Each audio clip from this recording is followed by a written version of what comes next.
de forma más pesada el resto de los pacientes de Puerto Rico por su índice. Actualmente en Puerto Rico tú tienes un 6% de la población que no tiene una cubierta médica. 47% con la tarjeta y 24%, ¿verdad? De Medicare. Así que cuando comparamos esto con el resto de la nación, Puerto Rico siempre sale perjudicado. Este pago, de lo que se estaba hablando, los pagos para computar el Disproportionate Share Hospital se utiliza del número de pacientes cuando tienen el seguro social suplementario. Como en Puerto Rico no tenemos el seguro social suplementario y de la utilización de los servicios cubiertos bajo la parte B de Medicare, se utiliza una fórmula artificial para poder computar esto por parte de CMS. Y ese sustituto del SSI, obviamente, y la data que se utilizó en 2013 para esto, determina cuáles son los pagos que se le dan a Puerto Rico en una compensación. Esto no sirve, porque no le están dando a nuestros hospitales la misma que recibirían por los pacientes que se atienden de escasos ingresos en cada hospital. Esto es una de las medidas que hemos radicado de manera bipartita y que nos comprometemos, ¿verdad?, a seguir trabajando a nivel federal. Se estima que nuestros hospitales en Puerto Rico están perdiendo aproximadamente $100 millones anuales con la fórmula que se está utilizando, ¿verdad?, a nivel federal. En lugar, obviamente, eso ha permitido, lamentablemente, que se tengan que cerrar pisos en hospitales, limitar las camas, mantenerse a flote financieramente con préstamos y denota el estado de fragilidad que sufre Puerto Rico precisamente por la manera en la que se utiliza esta metodología. Ahora bien, nosotros vamos a buscar que todos los hospitales en Puerto Rico reciban el trato justo para poder beneficiarse de estos pagos del Disproportionate Share Hospital, debo decir, que incluye al resto de la jurisdicción. Otra de nuestras propuestas para este próximo término, igualmente, es la parte B de Medicare. En Puerto Rico, los beneficiarios de Medicare no quedan automáticamente inscritos en el programa como pasa a nivel federal. A nivel federal, usted cumple los 65 años de edad, inmediatamente usted queda dentro del programa de Medicaid. Sin embargo, en Puerto Rico es un opt-out, usted se tiene que salir. Y si usted se pasa de los meses, de los 7 meses que usted tiene para poderse inscribir, automáticamente usted le pone una penalidad anual de casi hasta un 10% que tiene que pagar por el resto de su vida. Y esta penalidad, en vez de utilizar ese dinero para pagar sillas de ruedas, medicamentos o servicios de terapia, los está pagando en penalidades de por vida. Actualmente, el 91% de los beneficiarios de Medicare Parte A se inscriben en la Parte B. Sin embargo, ese no es el caso ¿verdad? De Puerto Rico. De acuerdo, ¿verdad? Y los datos los hemos sacado del censo. En el 2017, en Puerto Rico habían solamente 38.343 beneficiarios de Parte B, pero Puerto Rico paga en penalidades de por vida $20.3 millones anuales por haberse registrado tardíamente en este programa. Y volvemos. Esto es cuando tienes 65 años o más, tienes 7 meses para poderte inscribir. Si no lo haces dentro del tiempo, lamentablemente te ponen una penalidad del 10% que la tienes que pagar de por vida. Cuando tú comparas esos 38.000 beneficiarios con el resto de la nación, que el resto de la nación sí te recibe los beneficios de Medicare Parte A que se inscriben en la Parte B. En el caso de Puerto Rico, en vez de un 91%, estamos hablando mucho menos de un 20%. Esta cifra de dinero le va a permitir al pueblo de Puerto Rico el poder tener los beneficios específicos para trabajar los casos de terapia y los casos de sillas de ruedas y otro tipo de tratamiento que hoy no le cubre. Para eso vamos a extender el periodo de inscripción inicial. En vez de que sean esos días en los 7 meses, vamos a extender esa inscripción a 5 años para el caso de Puerto Rico. Y ese es el proyecto HR 2310 que radicamos, ¿verdad? De manera bipartita, y le va a permitir a nuestros envejecientes poder tener fácil acceso a este programa, que no se les pase la fecha y tirarlo a 5 años. Y aquí tendríamos fondos que estarían disponibles para nuestra gente. Low Income Subsidy es el beneficio para aquellos beneficiarios de Medicaid que no son elegibles en Puerto Rico para costear las cubiertas opcionales Medicare Parte B y Parte D, ¿verdad? La Parte B, los tratamientos, la silla de ruedas, las terapias, y la Parte D, que es medicamentos específicos. Nosotros tenemos casi un 70% de los participantes de Medicare inscritos en la Parte D, y 1 de cada 5 beneficiarios de Medicare recibe subsidio, ¿verdad? El gobierno federal les da un dinero adicional por su nivel de pobreza. En Puerto Rico, nosotros no recibimos, ¿verdad?, este Low Income Subsidy, y casi 500,000 personas pudieron beneficiarse de esto para unos beneficios anuales de casi 2.500 millones. Aquí estamos hablando de que nuestra gente tendría dinero para poder pagar parte de su cubierta de medicamentos. Esto es uno de los renglones, ¿verdad?, a mi juicio, más importantes para la salud en Puerto Rico, que le permitiría a nuestra gente de 65 años o más accesar servicios, ¿verdad?, de salud. 70% de nuestra gente se inscribieron en los planes Parte D en el 2019. Y este programa de subsidios, que es un programa de subsidios a nivel federal que se aprueba específicamente para aquellas personas que están por debajo del 150% de nivel de pobreza federal, se acogen a este beneficio. Para esto, los ingresos de una persona tienen que ser menores a 19.140, y si están casadas, ingresos menores a 25.800 para matrimonio. En el caso de individuos, 17.226, y para parejas, ¿verdad?, en el año 2020, 23.774. ¿Por qué destaco este tema? Ustedes han visto unos pleitos radicados en los tribunales, en el caso de Baello, en el caso también de Peña Martínez versus el Departamento de Salud a nivel federal, y hay casi 500,000 personas que pudieran beneficiarse, y esto va al Tribunal Supremo de los Estados Unidos, que es que se le permita a Puerto Rico cualificar para todos estos programas que vendrían automáticamente si nosotros fuéramos un estado. Según la opinión del juez John, en este caso, y los centros, ¿verdad?, para la nueva economía se basan en los números provistos por la Agencia Federal de Seguro Social, que dice que el beneficio anual, ¿verdad?, beneficia a más de 5.000 en los Estados Unidos, y que los residentes de Puerto Rico pudieran recibir 2.500 millones solamente si se nos permite participar en este programa. Nosotros estuvimos como amigos de la Corte en este pleito. 1 de cada 5 beneficiarios de Medicaid recibe los beneficios, ¿verdad?, de la parte B y califican para la parte A, pero en el caso de Puerto Rico, como usamos un índice artificial de pobreza, este programa hoy no cualifica, y por eso estamos buscando, obviamente, que en el caso de la isla podamos accesar a este programa. La otra es el grande medicamento que sustituye el Low Income. Puerto Rico requiere, ¿verdad?, el pareo de fondos, pero este pareo de fondos, aunque pudiéramos accesar la parte D, tiene un tope de 350 millones. Volvemos a hacer el mismo tope que hablábamos al principio, totalmente distinto a lo que se dispone para el resto de los residentes de la nación americana. En este caso, Puerto Rico tendría que parear 45 centavos por dólar en lugar de 16 centavos, que es lo que parearíamos si tuviéramos el nivel de pobreza regular. Otro de los programas que buscamos incluir para Puerto Rico es la disponibilidad de los subsidios de medicamentos de servicios adicionales opcionales de Medicare a los residentes en Puerto Rico. Y estos son, obviamente, los 3 proyectos de ley que hemos radicado y que proponemos seguir empujando. El primero, el 4699, busca eliminar ese requisito de pareo a la parte D de medicamentos. Si hacemos eso, Puerto Rico no tiene que estar pareando ese dinero, y nuestra gente tendría el dinero para medicamentos para las personas de bajos recursos.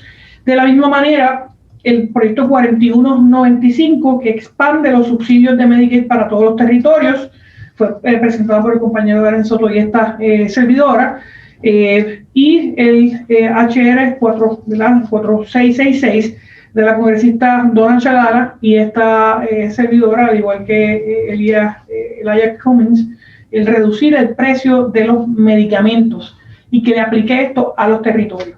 Esto va a ser mi lucha, ¿verdad?, para los medicamentos en Puerto Rico, para los distintos servicios.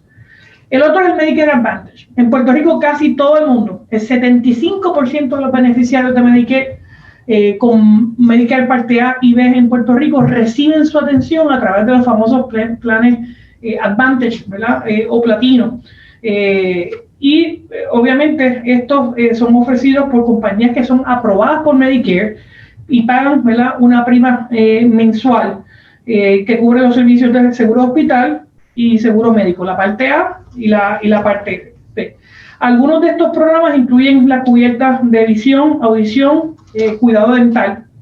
Y los planes Advantage en Puerto Rico han extendido las tarifas de Medicare Advantage, incluyendo, ¿verdad?, los claims a nivel, o los fee for service a nivel federal, ajustan el componente de tarifas para los médicos. Yo sé que esto es un área bien técnica, ¿verdad?, bien densa, pero es la parte fundamental para que Puerto Rico pueda recibir los fondos federales. Nosotros hemos logrado en este término que se ajustara esa tarifa de los médicos, el GPCI, que es la fórmula que se utiliza para pagarle a los proveedores. El GPCI lo que significa es el Geographic Practice Cost Index, a la tarifa de Medicare del 2018, esto no se cambiaba hacían años. Y aún así, ese número está por debajo de lo que es el gasto de la medicina en Puerto Rico. Por eso es que aquí se le pagan menos a nuestros proveedores que lo que se pagan en Florida o en algún otro estado, y por eso es que los médicos se nos van. Y hemos estado perdiendo, ¿verdad?, en los últimos 4 o 5 años casi un médico diario en 2013, 2014, y ese número se ha mantenido. Por primera vez, ahora está ajustando el bono, el doble bono del programa de las estrellas, que le añadió $100 adicionales. Nosotros logramos extender las tarifas de Medicaid, logramos ajustar el componente de tarifa a los médicos y logramos por primera vez, ¿verdad?, estas cosas para el beneficio de nuestros pacientes y de la clase médica, y nos proponemos continuar para mejorar aún más, ¿verdad?, esos pagos a nuestros proveedores de servicios de salud. Para el 2019, los pagos al gobierno federal de los planes Advantage son los más bajos de toda la nación, $511 por mes, ¿verdad?, por miembro, cuando las Islas Vírgenes le pagan 682 y a nivel nacional son 898. Aquí está la diferencia. Lo que recibe un paciente de Medicare Advantage en Puerto Rico, 511 versus 892. Este cambio, y este número aumentó, ¿verdad? Logramos en el 2017-2018 aumentar estos 511, el número era más bajito todavía. Así que nosotros nos proponemos continuar la lucha para estabilizar la caída en los pagos a los planes de Medicare. Para eso radicamos esta legislación. El HR 813, que tiene el respaldo de toda la industria de salud en Puerto Rico, del Colegio de Médicos, de las aseguradoras, de la Asociación de Hospitales, de la Cámara de Comercio, de todas las organizaciones en Puerto Rico, permite que se trabaje con los planes de Medicare Advantage en Puerto Rico una solución permanente a este problema de la disparidad en los pagos. Para eso, casi 280,000 beneficiarios de Medicare Advantage se beneficiarían en Puerto Rico. Se le aumentarían, ¿verdad?, y se le aseguran los pagos a los beneficiarios y a los proveedores de servicios de salud, médicos, enfermeras, hospitales, entre muchos otros más, y estabiliza los pagos a Medicare Advantage para que en vez de 511 suba al menos al promedio nacional.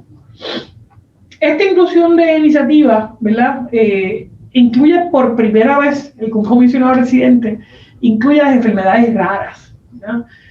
A nivel nacional hay casi 7,000 enfermedades raras que se diagnostican anualmente, 25 millones de personas afectadas, y obviamente son raras cuando le afectan a menos de 200,000 personas, o sea, el 0.00006% de la población a nivel nacional.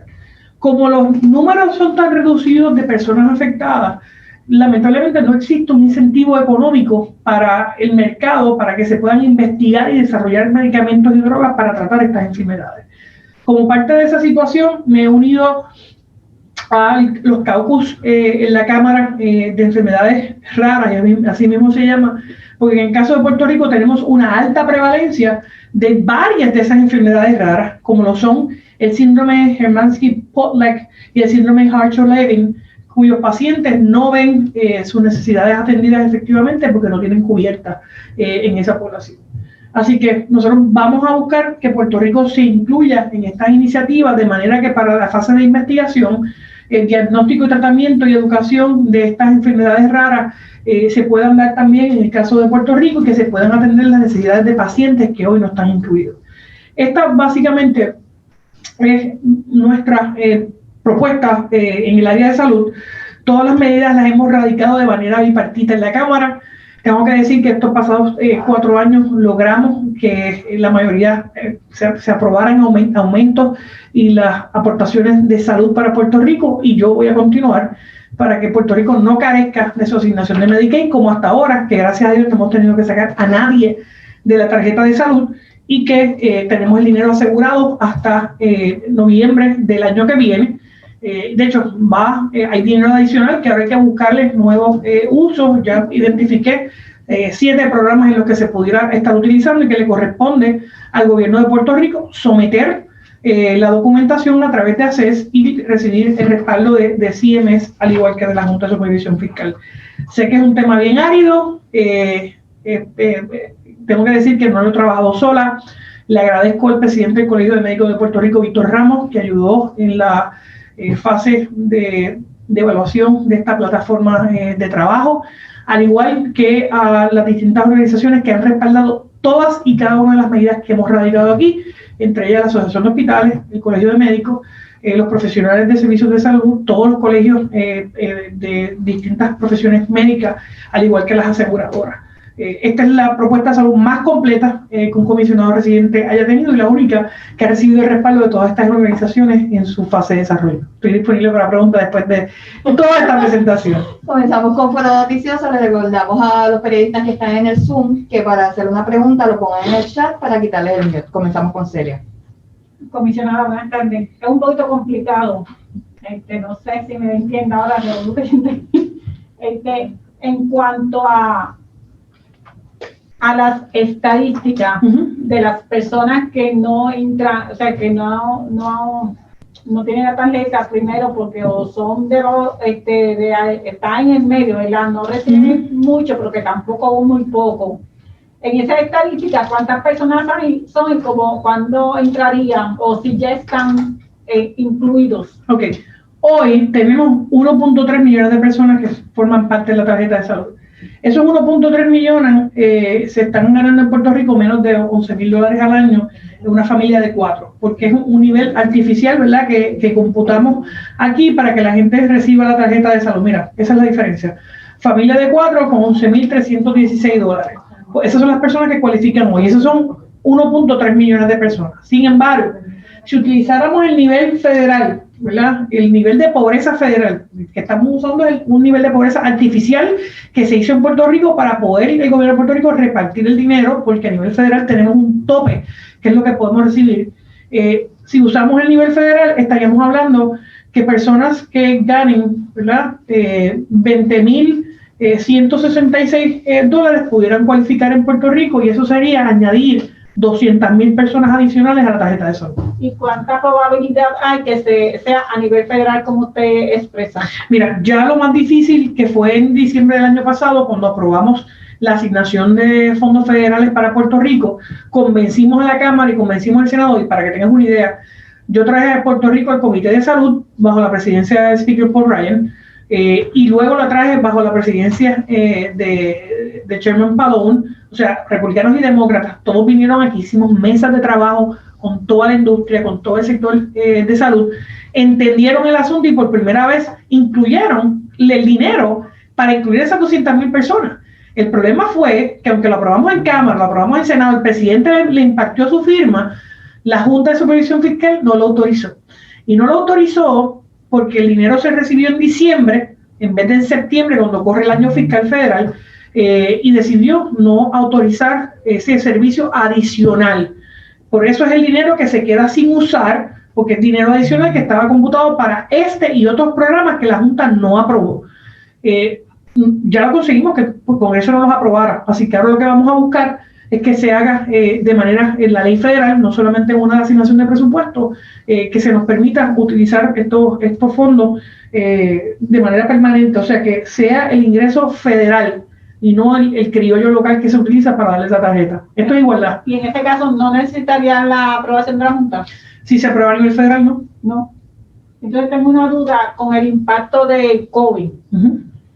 ¿Cómo impactó el plan, estas tarjetas en los hospitales una vez comenzó el COVID, si tiene alguna idea? Mira, nosotros tenemos para este presupuesto que está corriendo, se supone que el porciento de aportación federal, en vez de 55 centavos por dólar, que es lo que el gobierno federal le da a Puerto Rico por ley, nosotros logramos que estos 2 años, este año y el año que viene, sea 76 centavos por dólar, que es el ESMA. Sin embargo, por el COVID, aumentamos ese 76, 6.2 centavos a 82.8 para que el gobierno de Puerto Rico tenga que poner menos dinero de pareo. Ahora bien, hay una realidad también que aunque tengamos este servicio, la gente no está yendo a nuestros hospitales. Y el no estar yendo a los hospitales, no están haciéndose sus cirugías, no se están dando su mantenimiento preventivo.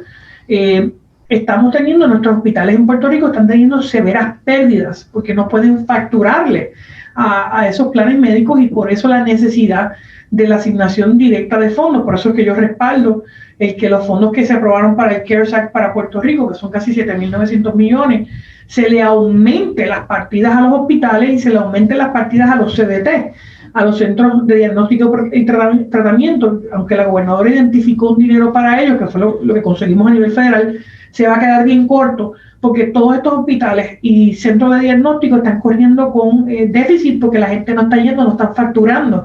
Y eso pudiera significar, ¿verdad?, empleados, ¿verdad?, que no vayan a ser renovados sus contratos o cesantías. Por eso es tan importante robustecer la respuesta del sistema de salud y el gobierno de Puerto Rico tiene los fondos por parte del gobierno federal para así hacerlo. Comisionada, lo que pasa es que cuando empezó la pandemia, el mensaje que llevó el gobierno fue contrario, que las personas no fueran a los hospitales y eso la gente cogió cierto miedo y todavía no se atreve a ir a los hospitales. Eso es así, pero yo tengo que decirle que los hospitales están listos para recibir los pacientes, están listos para recibir y trabajar por ejemplo, cirugías de espalda, de rodilla, de cadera, regulares, ¿verdad? Tratamientos regulares que pacientes se dan que no son relacionados al coronavirus. ¿Verdad? Los hospitales, los médicos, los CDT están listos y esperando, ¿verdad?, esa respuesta. Yo creo que es importante que usted consulte con su médico, ¿verdad?, y si se puede hacer, continuar con el trámite de ese mantenimiento de condición de salud, lo haga, porque de lo contrario se podría complicar su condición de salud y a la misma vez los hospitales ahora mismo, muy pocos de ellos están generando la misma cantidad que generaban previo a la pandemia. O sea, que la recomendación es que sí, que vayan a los hospitales. Correcto. Tenemos una pregunta del tema con Laura. Laura, te van a quitar el mute ahora, ¿ok? Ya, puedes hablar. Sí, hola, buenas tardes. Buenas tardes, Laura. En primer lugar, quería preguntarle en qué mes es que se presentaron estos proyectos de ley, porque mencionó varios, ¿no? Uh-huh. Hay varios. Hay unos que radicamos en el 2017, luego volvimos a radicar en el 2018, pero en el 2019, en el segundo congreso. Todos son de manera bipartita, ¿verdad? Hay algunos de ellos que los hemos logrado incluir como enmiendas en otras legislaciones que han sido aprobadas en la Cámara. Hay otras que ya se han convertido en ley, pero los que estamos incluyendo ahora son para hacerlos de manera permanente. Así que todas estas medidas, los números que les di, son proyectos radicados, por ejemplo, el 2310, es un proyecto del 2019, los proyectos 6809 también, ¿verdad? Son proyectos, ¿verdad?, recientes, todos están radicados en este término, uno en el cuatrienio anterior, en el término anterior, y otros que van corriendo. Ok, y entonces, dame un segundo. ¿Cuál es el número del proyecto que enmienda lo del el nivel de pobreza para la elegibilidad? Dame un segundo. ¿Cuál es el número del proyecto de ley que enmendaría el nivel de pobreza para la elegibilidad para cualificar para el plan médico? Dame un segundo, que son varios proyectos aquí.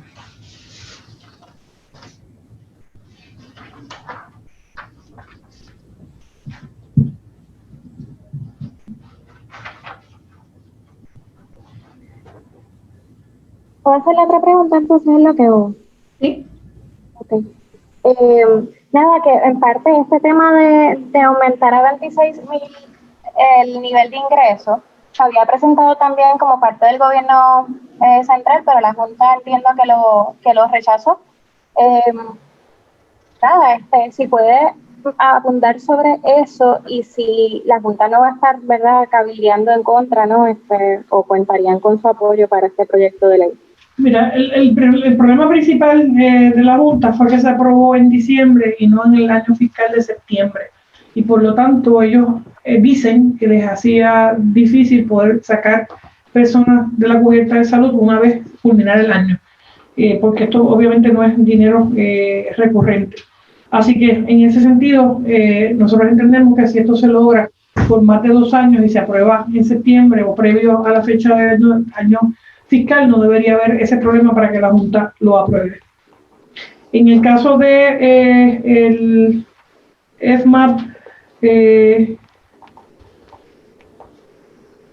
el caso de la aprobación de esto que estamos hablando de pobreza, fue dentro del proyecto de presupuesto que se aprobó en diciembre del año pasado. Así que el que cualifique el nivel de pobreza a nivel federal no es un proyecto de ley como tal, lo logramos incluir en la legislación que se convirtió en ley en diciembre del año pasado.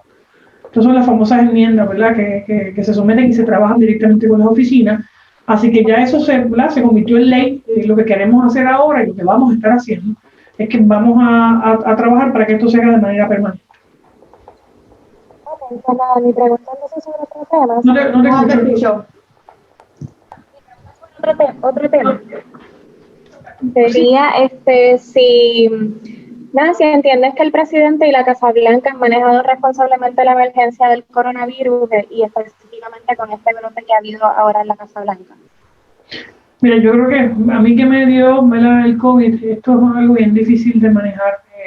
Uno toma las medidas de distanciamiento social. Yo, por ejemplo, que he estado en Casa Blanca en varias ocasiones, allí se nos hace la prueba cuando tú vas a entrar a la Casa Blanca, así que y vas a tener reuniones con cierto nivel de seniority, te hacen una prueba de coronavirus allí mismo, previo a entrar a una reunión. Así que evidentemente protocolos existen, sabemos que el presidente ha estado en campaña, como estamos todos los políticos, así que eso lo que significa es que está fuera del control de muchos de la gente. Yo creo que el presidente espero que se recupere prontamente.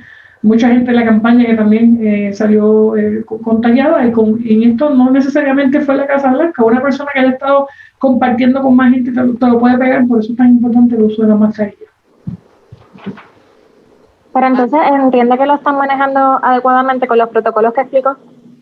Bueno, en el caso mío, cuando yo he ido a la Casa Blanca a reuniones, he tenido que hacerme la prueba allí mismo del COVID y obviamente se siguen las reglas. Esa ha sido mi experiencia. Pero recuerda que la campaña, uno se reúne con gente que no necesariamente uno sabe con quiénes han estado. Y yo, ¿verdad?, no dudo que eso ha sido lo que ya ha pasado. Ok, y finalmente quería saber si ha habido alguna actualización después de la visita del almirante Brown a Puerto Rico. Continuamos en comunicaciones, ¿verdad? La semana pasada estuvimos en comunicación y vamos a estar con el presidente el pasado viernes en la capital federal y luego un evento en Orlando. Así que seguimos en comunicaciones, estamos trabajando con el tema de manufactura, específicamente en incentivos a la isla, en órdenes ejecutivos y trabajando con el Departamento de la Defensa otros contratos para otras farmacéuticas a nivel local, y se está trabajando también lenguaje de legislación en el Congreso. Gracias. Ahora pasamos con Mari Carmen, que también tenía preguntas de otros temas.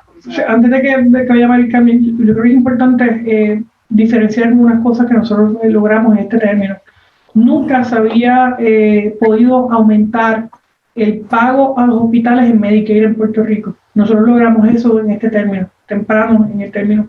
Logramos aumentar también a más de 90% del Medicaid fee de schedule a los hospitales públicos también, que recibieron este aumento, que también lo hice en este cuatrenio, y sobre el 75% de los hospitales privados. Esto obviamente son fondos adicionales que conseguimos en diciembre del año pasado y que están incluidos, ¿verdad?, en los fondos que nos dieron. Estos dos áreas que le acabo de mencionar No están en la presentación, pero fueron parte del dinero que conseguimos en diciembre del año pasado, que constituye dinero nuevo para Puerto Rico para ayudar a nuestros hospitales y a nuestra industria de la salud. Mari Carmen. Sí, saludos, comisionada. La pregunta es de otro tema. Es que quisiéramos saber cuál es su propuesta respecto al impuesto a la foránea. Mira, he estado en comunicación con el secretario de Hacienda, Francisco Párez, sobre la preocupación del ruling o la regla que emitió la semana pasada el Departamento de Rentas Internas Federal, la IRS, y la preocupación de cómo eso iba a aplicar a la 154. El secretario de Hacienda me informó que tuvo comunicación la pasada semana con el IRS diciendo de que la aplicación de esa norma no era a la 154, sino que era una aplicación general al resto de la nación y que eso no iba a tener impacto en Puerto Rico. Así que esas fueron las expresiones que me hizo el secretario de Hacienda, que las ha hecho, ¿verdad?, públicas también en los medios.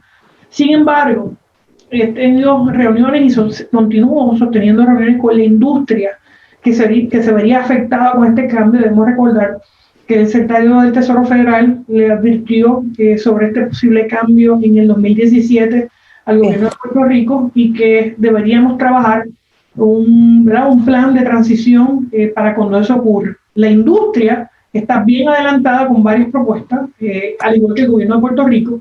También han estado elaborando propuestas para manejar esto, pero esto no se puede hacer de la noche a la mañana.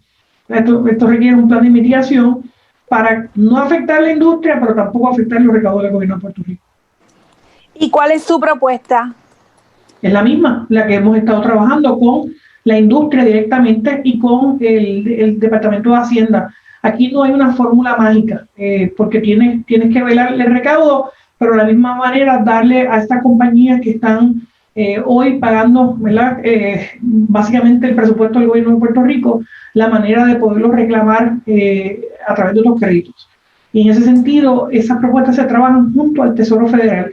No están amarradas todavía, son parte de discusión porque van a afectar de manera distinta a cada compañía. Así que no tienes una sola solución para todo el problema de la 154 porque vas a tener distintas compañías afectadas de manera diferente. Okay, gracias. Como no, ahora vamos con Fabiola Valentín. Fabiola, te van a quitar ahora.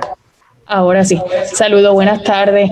Saliendo del tema un poco, quería saber sobre la acusación del senador Aníbal José Torres sobre 95 ausencias en la Cámara Federal. ¿Qué tendría que decir sobre esto?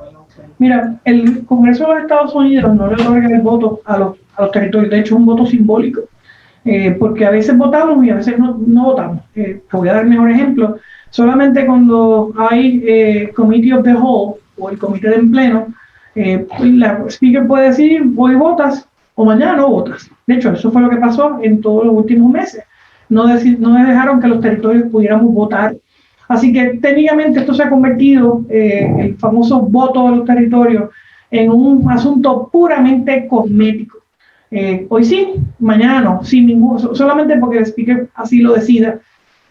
Nuestros viajes oficiales han sido siempre fuera de los términos oficiales de la reunión del Congreso, porque son viajes congresionales, así que el Congreso prepara esos viajes fuera del calendario de sesión. Nosotros hemos estado participando, por ejemplo, en algunas de esas votos fueron personas, día que tuve que estar en Nueva York recibiendo un premio, por ejemplo, de una organización a nuestra función como comisionado residente, entre otras. Yo creo que uno tiene que medir la productividad legislativa. Y esa productividad legislativa le da mano y manijeta a la Aníbal Acevedo Vilá cuando tú comparas la cantidad de proyectos radicados, casi 70 yo versus él menos de 35. Cuando tú ves leyes aprobadas y convertidas en ley, el doble yo he logrado en solamente 4 años, enmiendas mías que se han convertido en ley, sobrepasan las 30, versus una raquítica y pobre legislación que radicó el entonces comisionado, que todo el mundo recordará, que no le decían comisionado residente porque se pasaba en Puerto Rico. De hecho, no tenía una propiedad en Washington, D.C., pernoctaba en casas de amigos o familiares. En el caso mío, yo vivo allá los 4 días de la semana y vengo los fines de semana a visitar cada pueblo en Puerto Rico. Yo creo que es natural que una desesperación donde yo voy tan al frente en todas las encuestas, el Partido Popular sienta desesperación a menos de 30 días de una elección general y busquen hacer conferencias de prensa semanales o bisemanales atacándome.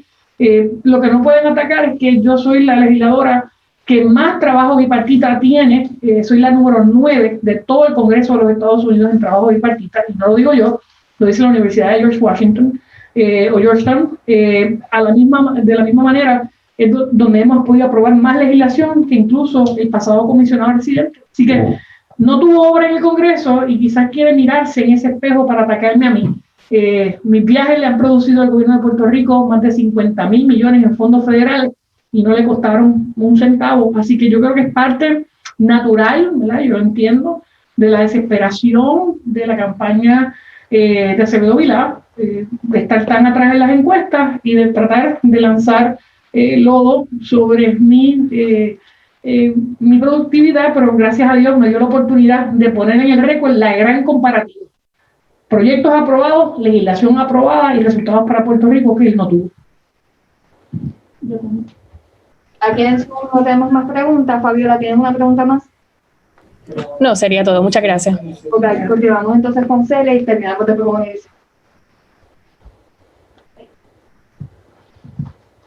Comisionada, quería preguntarle cómo usted ve al día de hoy la campaña para el sí de la estadidad. Mira, yo creo que el pueblo ha visto, yo creo que la mejor muestra de hoy de los fondos federales.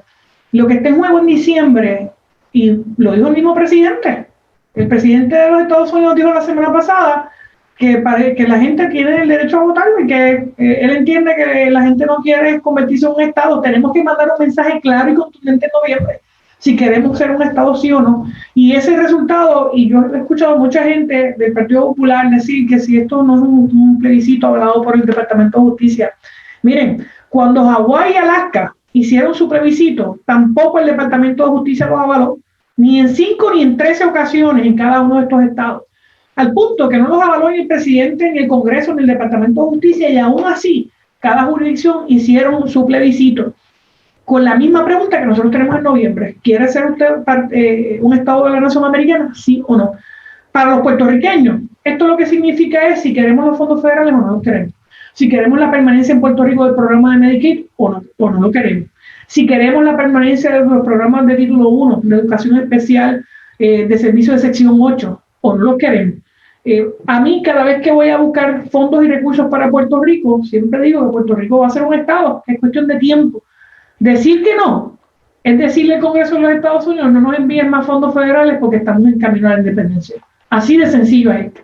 Y yo soy la que estoy allí buscando los recursos para Puerto Rico. Así es que se va a interpretar en el Congreso un voto en contra del sí. Eso lo que significa es Puerto Rico va en camino a una transición a la independencia y la separación, por lo tanto no se le va a invertir un solo centavo en fondos federales. Y eso dejaría en grave posición a más del 47% de la población de la isla que vive bajo los niveles de pobreza, mujeres y niños que utilizan los programas de cupones de alimentos para poder mantener a sus familias al día, nuestros viejos con el programa de Medicare y Medicaid, al igual que tantas otras programas de beneficios que hoy lamentablemente no le aplican a Puerto Rico y que diciéndole que sí, en noviembre garantizaríamos obviamente nuestra lucha. Hemos visto muchos demócratas ahora decir que si Puerto Rico vota a favor que sí, lo van a escuchar en el Senado y en la Cámara Federal. Y yo creo que este es el momento de la isla ponerse de pie y votar en esa papeleta. A mi juicio, esa es la papeleta más importante que tiene Puerto Rico en noviembre, la de decidir el futuro, de garantizar nuestra relación permanente con los Estados Unidos. Y por eso es que Pedro Pierluisi, a mi juicio, va a salir favorecido. Tú tienes 5 candidatos que creen en la separación, 5 candidatos que creen en la independencia y tienes uno solo en esta contienda que cree en la unión permanente con los Estados Unidos, en fortalecer nuestra relación con los Estados Unidos.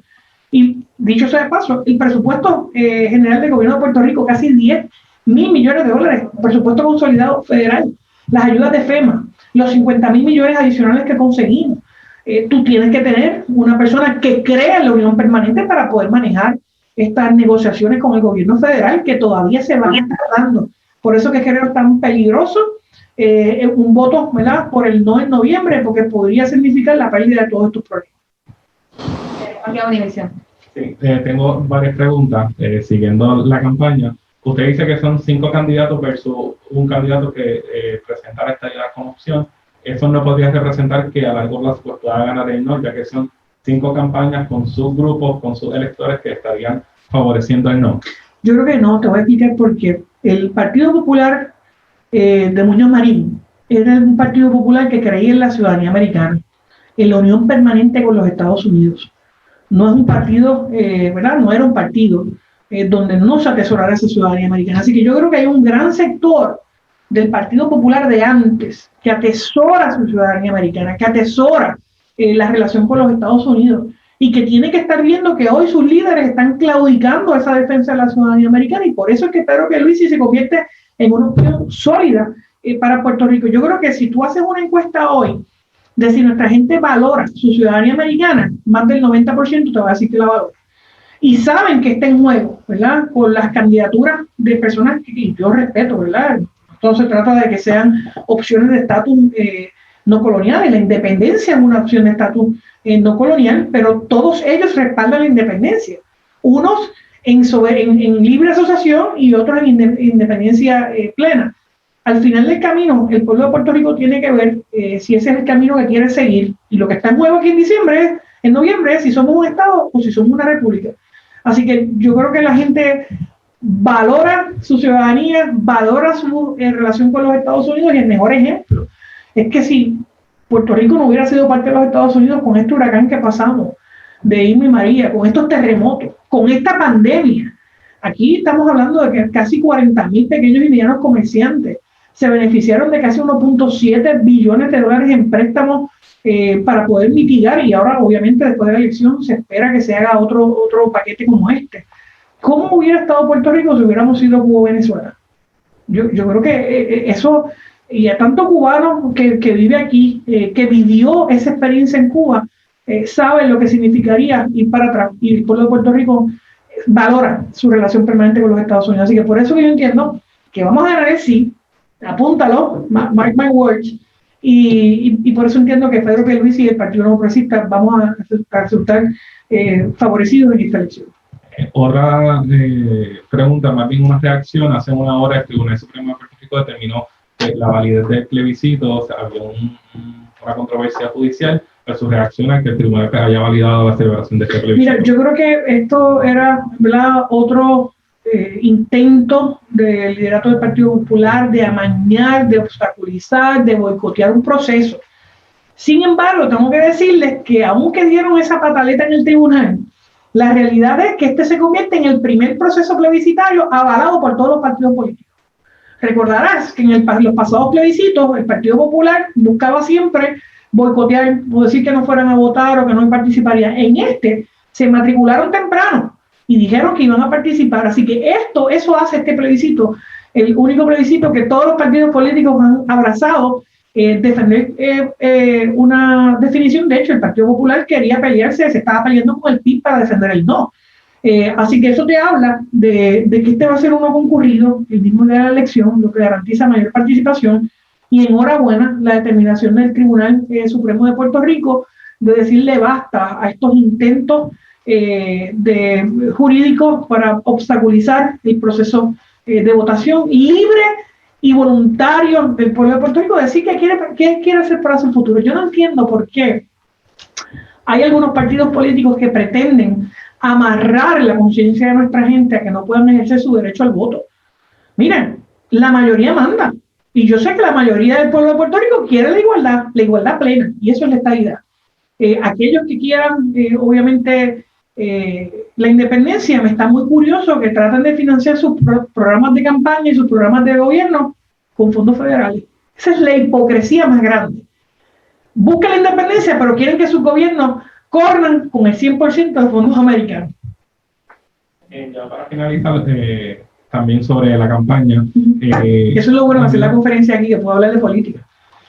Hubo una polémica con el candidato a la gobernación del Partido Popular sobre los temas de perspectiva de género. En el día de hoy él anuncia que estaría hasta firmando un estado de emergencia si llega a la gobernación. ¿Qué reacción usted tiene sobre ese tema y la postura de Pedro Pierluisi, que es su compañero de papelera? Pero es que yo no sé cuánto tiempo dura esa postura del presidente del Partido Popular, porque posiblemente por la tarde la cambie otra vez. Eso es lo que pasa cuando uno no es consistente con las cosas en las que uno cree. Cuando uno no es honesto, ¿verdad? Con la gente. Todo el mundo vio el debate. Y en la primera pregunta dijo que no. Y después por la tarde, más adelante, bueno, déjame cambiar. Y después, 2 o 3 días después, hizo un video diciendo que eso no es importante. Hoy dice que es importante. Quizás hoy en la tarde dice lo contrario.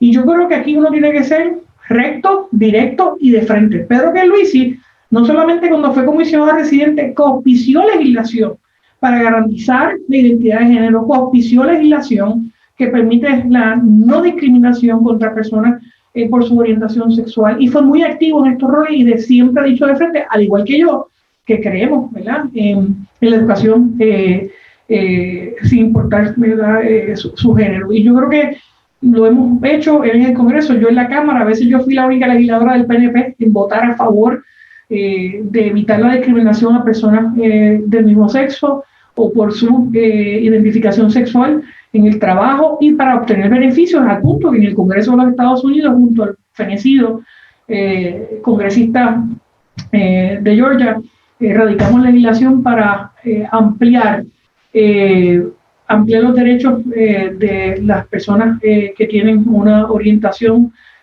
sexual LGTB y tienen más iniciales que no las voy a decir porque nunca me salen, y con él radicamos esa legislación para garantizar el acceso, por ejemplo, a que padres puedan adoptar y que no haya discriminación en la obtención de servicios de familia, entre muchas otras cosas. Fui la única republicana en auspiciar esa legislación. Fui parte de los 7 congresistas republicanos que adoptamos el proyecto de igualdad de género a nivel del Congreso de los Estados Unidos. Así que estas cosas uno tiene igualdad. En mi caso, que quiero la igualdad para Puerto Rico y quiero la estadidad, yo quiero la igualdad plena. ¿Por qué si yo le pido al Congreso y pido que para Puerto Rico seamos iguales, tengo que tratar distinto a personas que quizás no comulguen con mi religión o no comulguen con el estilo de vida de nadie? Aquí cada cual tiene derecho a ser iguales y a ser respetados independientemente de cuál es su credo, independientemente de cuál es su afiliación, cuál es su preferencia sexual o cómo se consideren en términos de género. Y yo creo que eso no es un asunto muy difícil para un candidato a la gobernación. Por eso Pedro Pierluisi ha ido claro, de frente y directo. Y cuando dice que sí, que va a caer en la perspectiva de género, pero que no tiene nada que ver con nada sexual. ¿Cómo? Por eso les digo, hay expresiones y hay expresiones. Yo estoy segura que ahorita cambiará la expresión. Perspectiva de género sin sexualidad, eso existe, ¿no? Tengo una pregunta más de Mari Carmen que quedó en el aire. Mari Carmen, mira, a ver, quítale el mute. Sí, ya la contestó porque era la pregunta sobre la decisión judicial. Gracias. Perfecto. Gracias a todos. Con mascarilla.